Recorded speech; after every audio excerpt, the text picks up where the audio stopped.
अगर मैं इस खबर की शुरुआत में आपसे कहूं कि देश में ऑक्सीजन से लेकर वेंटिलेटर तक की जो किल्लत है और जिसकी वजह से हर रोज हजारों लोगों की मौत हो रही है, उसके लिए सीधे तौर पर केंद्र की मोदी सरकार जिम्मेदार है, तो शायद आप मुझे भाजपा विरोधी, कांग्रेसी, देशद्रोही और तमाम तमगों से नवाज देंगे। कुछ लोग माँ बहन की गालियों पर भी उतारू हो जाएंगे, लेकिन अगले कुछ मिनटों में जो आंकड़े और तथ्य मैं आपके सामने रखने जा रहा हूं, उससे साफ हो जाएगा कि हर रोज हो रही मौतों के लिए जितनी जिम्मेदार राज्यों की सरकारें और उनकी खस्ता हाल स्वास्थ्य व्यवस्था है, उससे कहीं ज़्यादा अकेले जिम्मेदार केंद्र की मोदी सरकार है। नमस्कार, मैं आदित्य हूं और आप अनकट देख रहे हैं। एक वाकया बताता हूं, 16 अप्रैल 2021 का है, लखनऊ का है। लखनऊ के पत्रकार विनय श्रीवास्तव ने मुख्यमंत्री आदित्यनाथ को ट्वीट पर टैग किया। लिखा कि सीएम योगी, आपके राज्य में डॉक्टर, अस्पताल सब निरंकुश हो गए हैं। 65 की आयु का हूं, मेरा ऑक्सीजन घटकर 52 हो गया है और कोई भी हॉस्पिटल और लैब फोन नहीं उठा रहे। अगले दिन दोपहर को मुख्यमंत्री की मीडिया सलाहकार ने उन्हें ट्वीट कर पूरी डिटेल मांगी।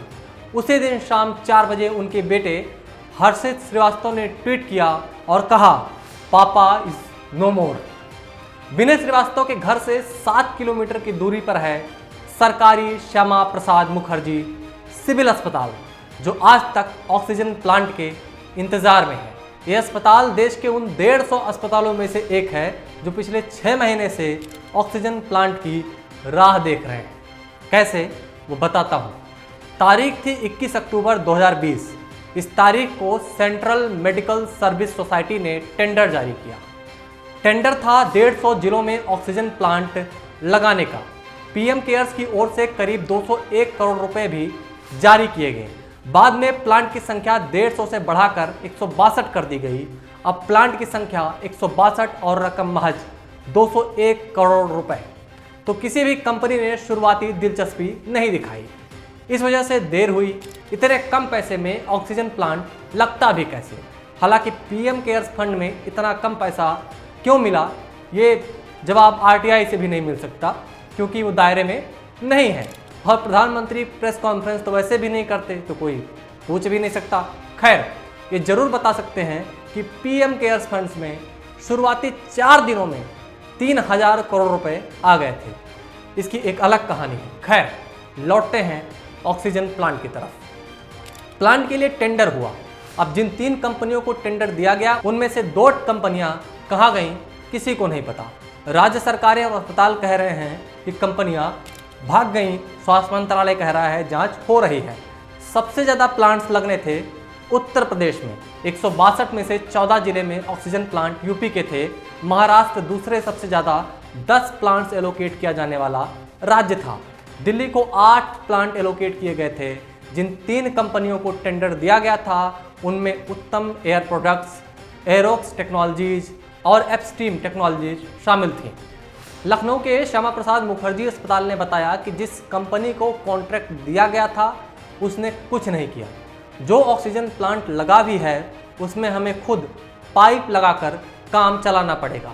मेरठ के राम मनोहर लोहिया अस्पताल में अभी तक मशीन ही नहीं पहुंच पाई है।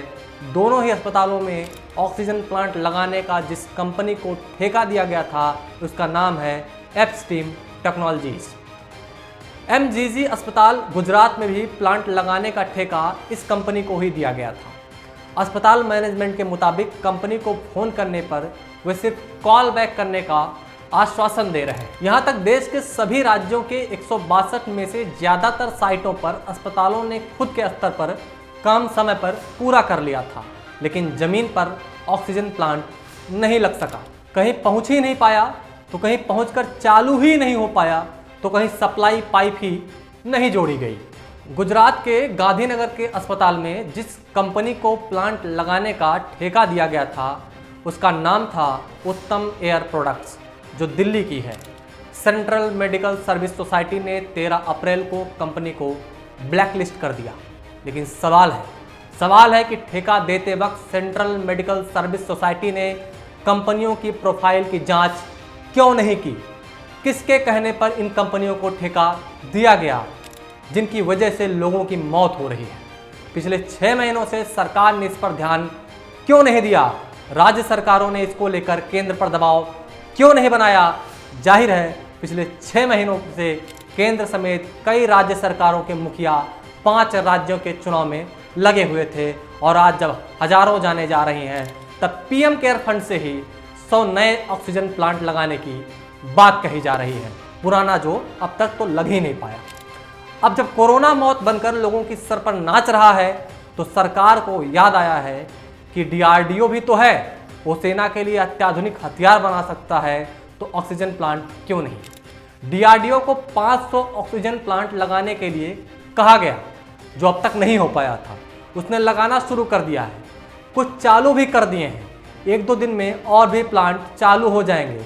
पैसे इसके लिए पीएम केयर से ही दिए गए हैं, लेकिन अगर वक्त रहते सरकार को याद आया होता कि वक्त रहते सरकार ने डीआरडीओ और उसके वैज्ञानिकों पर भरोसा जताया होता तो हालात आज दूसरे होते। ये बिल्कुल दावा नहीं किया जा सकता कि कोरोना से हालात बिगड़ते नहीं, लेकिन ये दावे के साथ कहा जा सकता है कि केंद्र ने ध्यान दिया होता तो हालात दिन पर दिन बदतर नहीं होते। बाकी तो आप खुद समझदार हैं, तथ्यों को देखिए, अपने तर्क की कसौटी पर उन्हें कसिए और तय करिए कि हर रोज हजारों लोगों की मौत का जिम्मेदार कौन है। शुक्रिया, आप देख रहे थे अनकट।